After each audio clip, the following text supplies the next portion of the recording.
Hello students, आपके लिए हमने कुछ प्रॉब्लम जो बताई थी, यानी दो मेथड बता दिए थे आपको। अभी उसमें से कुछ और भी मेथड्स को बताया जाएगा।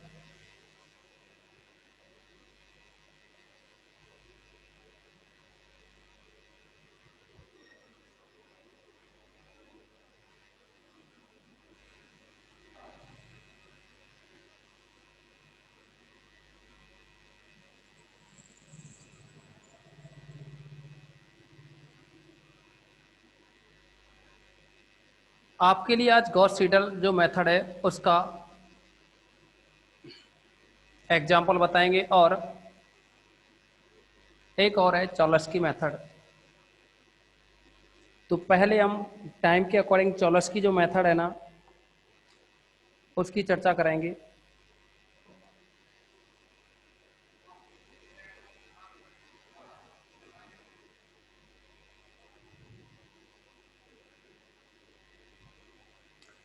चॉलस्की मेथड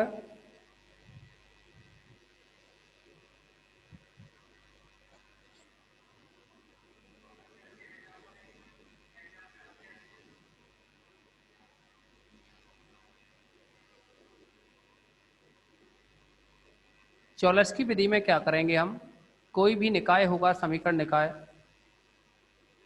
उसको ऊपर और निम्न त्रिभुजाकार मैट्रिक्स में मानते हुए चलते हैं। माना समीकरण निकाय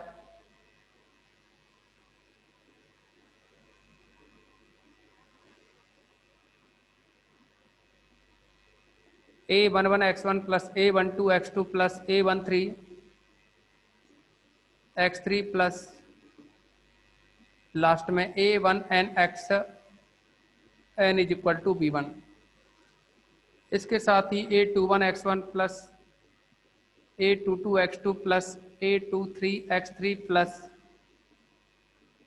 a2nxn। ऐसे ही यहाँ a31x1 plus a33x3 plus a23x3 a32, यह आएगा a32x3, फिर आएगा a33x3 प्लस का a3nxn is equal to b3। ये क्या है, जितने चर होंगे उतने ही समीकरण होंगे इस मेथड में। an1x1 plus an2x2 plus an3x3 plus annxn is equal to bn। इसको नंबर 1, 2, 3 और n नंबर डाल दें, क्योंकि इससे जो मैट्रिक्स A बनेगी ना, वो आएगी a11, a12, a13, a1n, दूसरा a21, a22, a23, a2n। ऐसे ही लास्ट में ये जो बनेगी, अगर आप a31 इसको भी लिखना चाहें तो ये a31, a32, a33, a3n,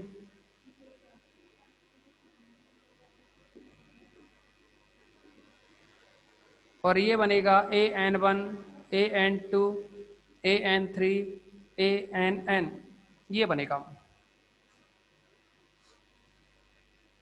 अब A यह हो गया, और यहाँ B की बात करें तो B1, B2, B3, Bn, B1, B2, B3 और ये लास्ट में Bn।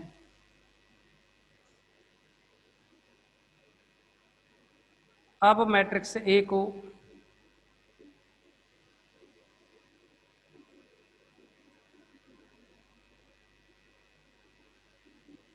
दो, या ये कह दें, अब मैट्रिक्स A को ऊपर व निम्न त्रिभुजाकार मैट्रिक्स में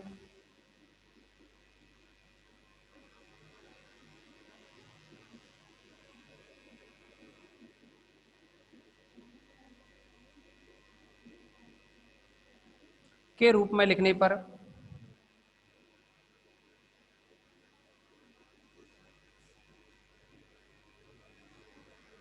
यानी इस मैट्रिक्स को आप लिख सकते हो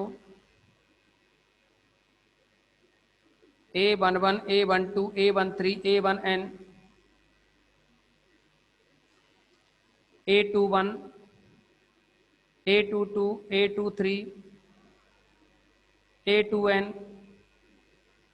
A31 A32 A33 A3n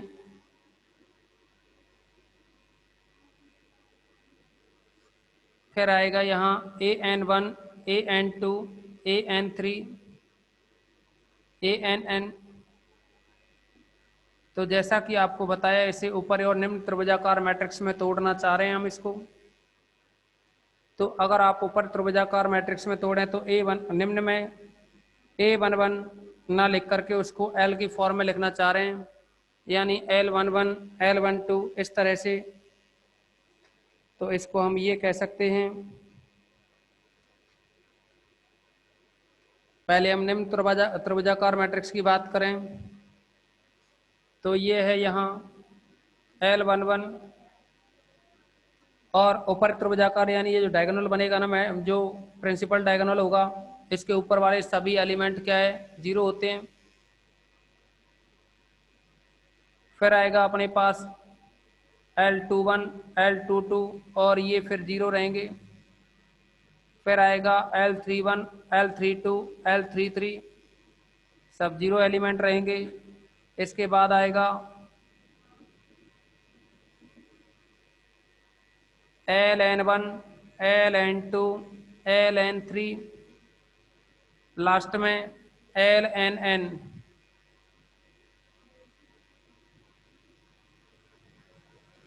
और ऐसे ही ये तो रहा निम्न त्रिभुजाकार मैट्रिक्स। अभी ऊपर की बात करें तो ये बनेगा L11 है ना, इसको अगर हम 1 का मिले 1 और इस 0 की जगह L12, इस 0 की जगह L13, लास्ट में आएगा L1n।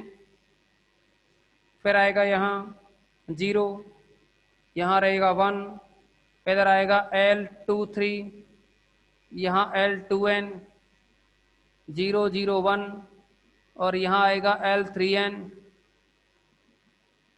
फिर बनेगा लास्ट में 0 0 0 और लास्ट में यहाँ आएगा 1। यानी कहने का मतलब ये है कि अगर इस मैट्रिक्स को हम एक तो इस निम्न त्रिभुजाकार और एक इस ऊपर त्रिभुजाकार मैट्रिक्स की फॉर्म में तोड़ सकते हैं। आप अगर इनके गुणा करें तो ये इसके बराबर होना चाहिए। तो हम ये कह सकते हैं इस मैट्रिक्स को ए कहें, इसको निम्न त्रिभुजाकार है ना, इसीलिए एल के नाम से लोअर ट्रायंगुलर मैट्रिक्स, और इसको अपर ट्रायंगुलर मैट्रिक्स के नाम से कहें तो ये लिखा जा सकता है। अतः matrix A is equal to LU, तब निकाय AX is equal to B से, यानी ये जो समीकरण निकाय था ना, AX is equal to B type से लिखा जाता है। तो वैसे तो ये 12th क्लास में पढ़ चुके हैं, ये निकाय AX is equal to B। यहाँ से आप X निकालते थे तो याद करेंगे B इनवर्स A करते हुए निकालते थे, X की वैल्यू निकालते थे तो B इनवर्स A ना कह करके X is equal to A inverse B निकालते थे आप। तो ये X निकाला करते थे वहाँ। लेकिन अगर हम यहाँ A की जगह LU काम में लें तो ये बना लक्ष्य, यानी A की जगह LU लिखें तो LU X is equal to B। और यहाँ से ये जो UX है ना, इसको अगर हम कुछ माने, यदि UX is equal to C लें तब LC is equal to B, LC is equal to B से C के मान ज्ञात करते हैं, से C का मान ज्ञात कर इस समीकरण A में रखते हैं, या इसे कहें C का मान ज्ञात कर समीकरण A में रखते हैं। समीकरण ए से एक्स का मान ज्ञात करते हैं।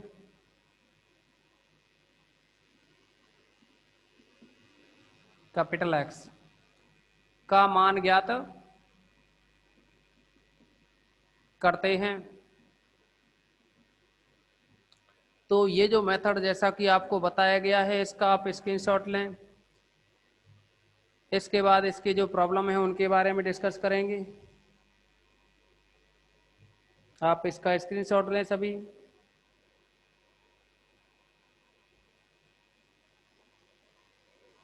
कोई डाउट्स हो तो कमेंट्स में बताएं।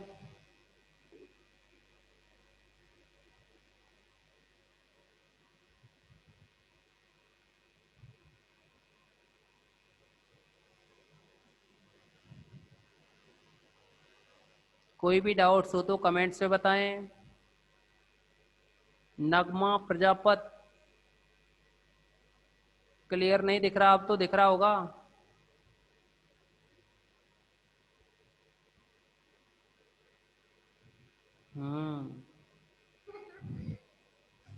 क्लियर नहीं दिख रहा है ना।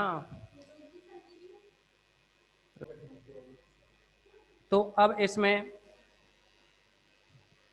एक क्वेश्चन के बारे में जिक्र करेंगे।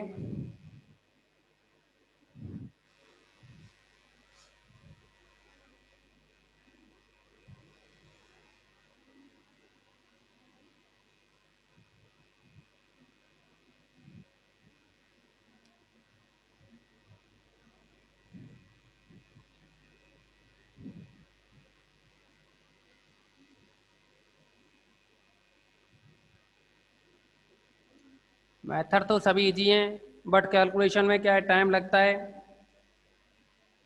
तो वो कैलकुलेशन तो आपको करनी ही होंगी, चाहे आप हो या हम हो। कैलकुलेशन तो सभी को करनी है। कोशिश करते हैं आप लोगों के लिए एग्जाम्पल छोड़ देते हैं, एक क्वेश्चन करा देते हैं हम। एक ही एग्जाम्पल है आपके लिए, 7वें नंबर का जो एग्जाम्पल है बस। और एक बार कमेंट्स में यह बताइए कि क्या आपको एक जो मेथड था जैकोबी वाला, जैकोबी पुनरावृत्ति विधि, क्या करा दी गई है? कमेंट्स में बता दें। फिलहाल तो हम चौलस्की का एग्जाम्पल बताने जा रहे हैं आपको।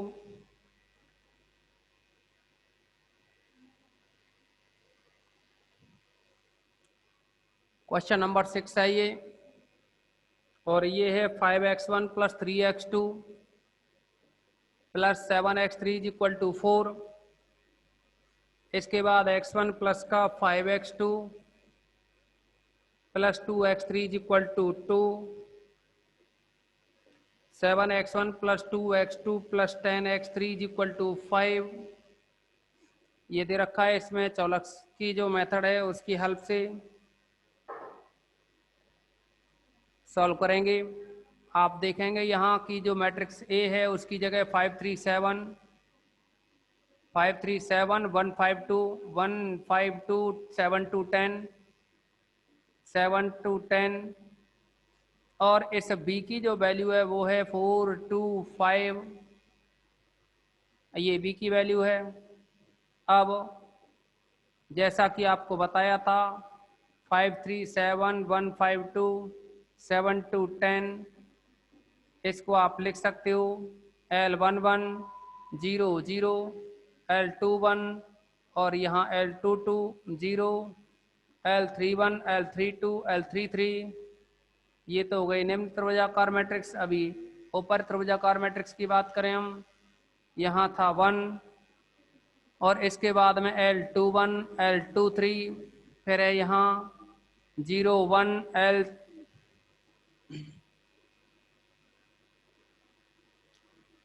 ये था यहाँ 1 2 और ये है 1 3, फिर है यहाँ L23, फिर था यहाँ 0 0 1।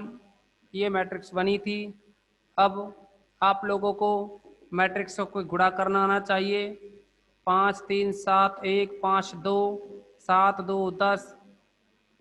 मैट्रिक्सों के गुणा किस तरह से करते हैं? पहली पंक्ति का पहले स्तंभ से गुणा करो, तो यह बनेगा L11 का गुणा, L11 का गुणा 1 से किया, ये आ गया पहली पंक्ति का पहले स्तंभ से। इन दो जीरो का इन दो जीरो से करेंगे। देखो इस पंक्ति का इस स्तंभ से गुणा करते हैं, फिर हम इस पंक्ति का यहाँ गुणा करें इस स्तंभ से, तो L11 का L12 से होगा तो L11 L11 L12, जीरो का 1 से जीरो, ये भी जीरो। फिर हम इसी पंक्ति का यहाँ करें L11 का L13 से करेंगे तो L11 L13, फिर इन जीरो का यहाँ करेंगे तो जीरो हो जाएगा। ऐसे ही अब इस दूसरी पंक्ति का पहले स्तंभ से करें, L21 का 1 से करेंगे तो L21, यहाँ जीरो यहाँ जीरो। मैट्रिक्स का गुणा नहीं करना आता है तो सीख लें दोबारा से 11th-12th की बुक से, क्योंकि बहुत काम आएंगे यहाँ। अब इस पंक्ति का गुणा इस स्तंभ से करें तो L21 L12, L21 L12 का गुणा यहाँ हो गया। फिर L22 का गुणा 1 से करेंगे तो L22, जीरो का गुणा जीरो से करेंगे, जीरो आता नहीं लिखा। अब इस पंक्ति का गुणा यहाँ करेंगे तो L21 का गुणा इस L21 का L13 से करेंगे, फिर L22 का गुणा L23 से करेंगे, फिर जीरो का गुणा 1 से करेंगे तो वो जीरो हो जाएगा। अब इस थर्ड वाली रो का फर्स्ट वाले कॉलम से करेंगे तो L31 आएगा। इस थर्ड वाली रो का इस सेकंड से करेंगे तो L12 L31 L12 L31, फिर L32 33 का जीरो से करेंगे, जीरो हो जाएगा। फिर इस पंक्ति का इस स्तंभ से करें तो L31 L13 plus L32 L23 plus L33। तो ये तो इनके गुणा हुए। अभी इनके घटकों को बराबर किया जाए तो आप देखेंगे L11 = 5,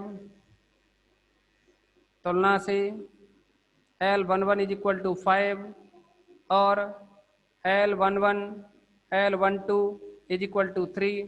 तो आप अगर 11 की वैल्यू 5 रखेंगे तो 3/5 आएगा। यहाँ से L12 = 3/5 और L11 L13 इसकी वैल्यू देखें तो 7 है। तो यहाँ से L11 की वैल्यू यहाँ 5 लिखें तो 7/5 आएगा। L13 = 7/5। तो ये तो बनी अभी वैल्यू आपके पास L11 L12 और L13 की वैल्यू निकली हैं। अभी अगर हम इसको आगे और भी वैल्यूज निकालें तो आप देखेंगे इसमें L21 की वैल्यू 1, L21 = 1। ऐसे ही L21 L12 प्लस L22 इसकी वैल्यू है 5, लेकिन वैल्यू रखेंगे इसमें L12 की जो वैल्यू है वो है यहाँ से 3/5 और L21 है ये हमें निकालना है। L21 इंटू L12 की जो वैल्यू है वो है आपके पास 3/5। L22 की जो वैल्यू है वो अभी नहीं निकली। अच्छा, एक काम और करेंगे आप सभी,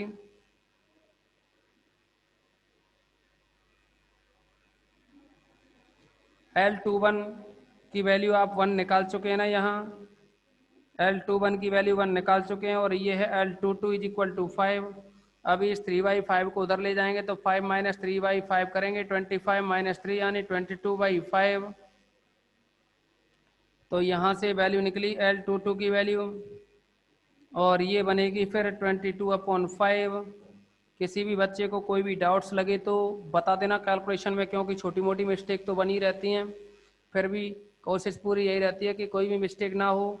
आप देखेंगे यहाँ L21 L13 plus L22 L23 = ये कंपोनेंट 2 के इक्वल होगा।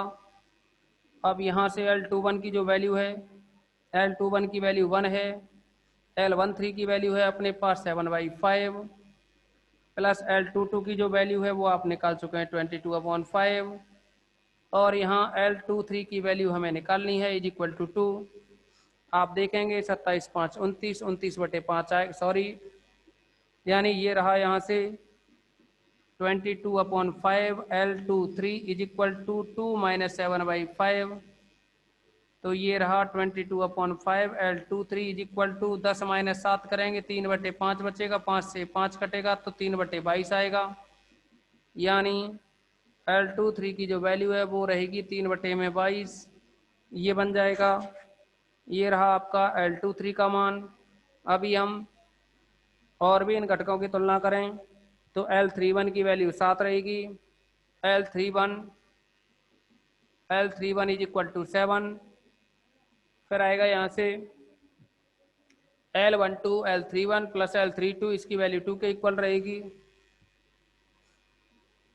L12 इंटू में L31 plus L32 is equal to, इसको जैसे ही हम सॉल्व करेंगे तो इसकी वैल्यू इक्वल है, ये घटक 2 के बराबर होगा, इसको आप 2 लिखेंगे।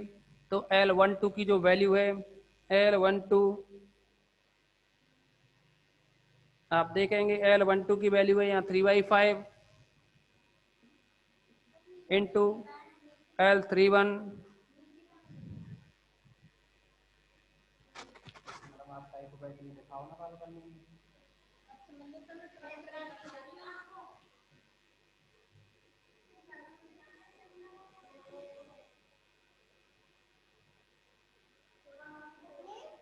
देख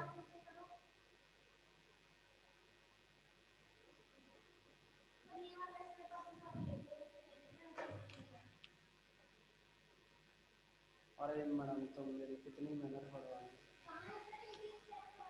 अरे मैडम तुम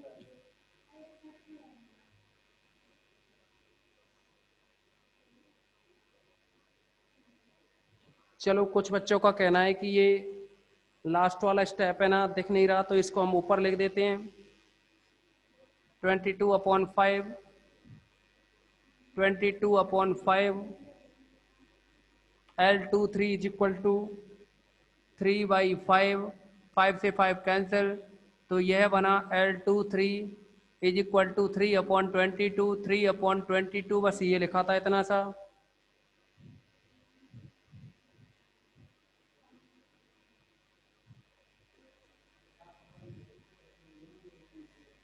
तो ये रहा यहाँ 3/5, यानी L12 की वैल्यू, L12 की जो वैल्यू है वो है 3/5। फिर है यहाँ L31, और L31 की वैल्यू हम पहले निकाल चुके हैं, तो ये है L31 की वैल्यू। L31 की वैल्यू है, अभी हमें निकालनी है ना, तो L31 की वैल्यू निकालनी है, इसको यूं ही लिखोगे L31 प्लस L32 की वैल्यू, सॉरी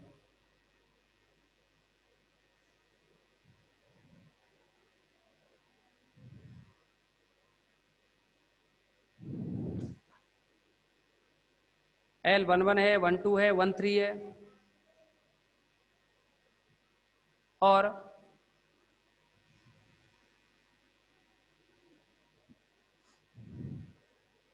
टू है,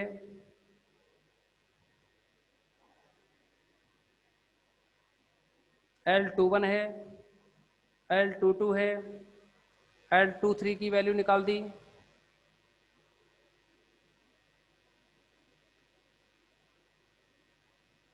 इसको चेक करते हैं मल्टीप्लाई को, इस पंक्ति का इस सिस्टम से करोगे, L31 L12 L31 L12, फिर है प्लस का L32,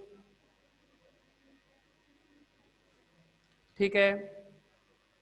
L32 की जो वैल्यू है,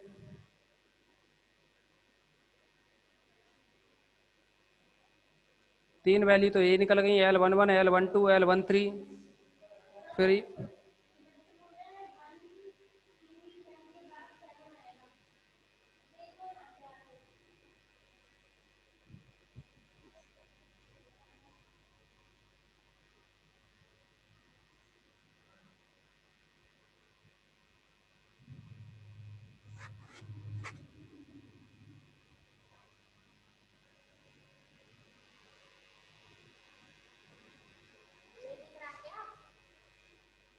L13 L31 is equal to 7,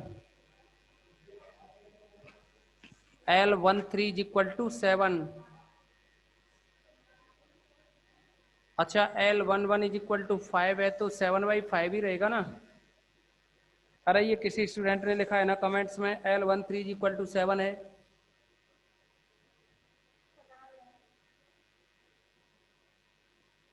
L31 का मान 7,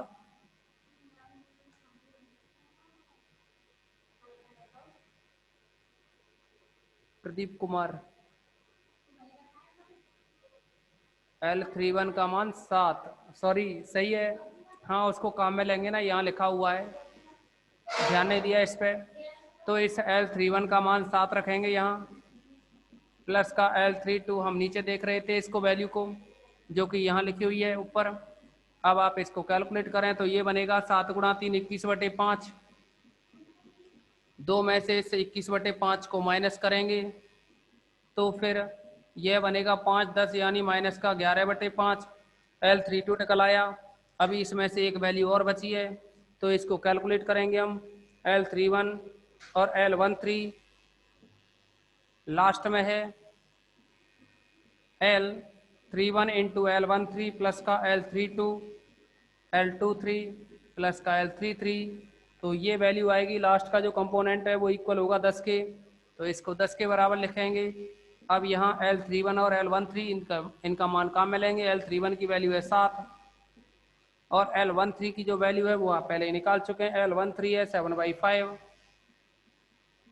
प्लस का L32 की जो वैल्यू है वो है माइनस का 11/5 इंटू L23, तो L23 की जो वैल्यू है वो L23 की वैल्यू आप निकाल चुके हैं 3/22 और फिर L23 हो गया, फिर प्लस का L33 इज इक्वल टू 10, 11 से ये 22 टू टाइम आप देखेंगे ऊपर तो बनाइए 49/5 माइनस का 3/10 प्लस का L33 इज इक्वल टू 10, इसको सॉल्व करेंगे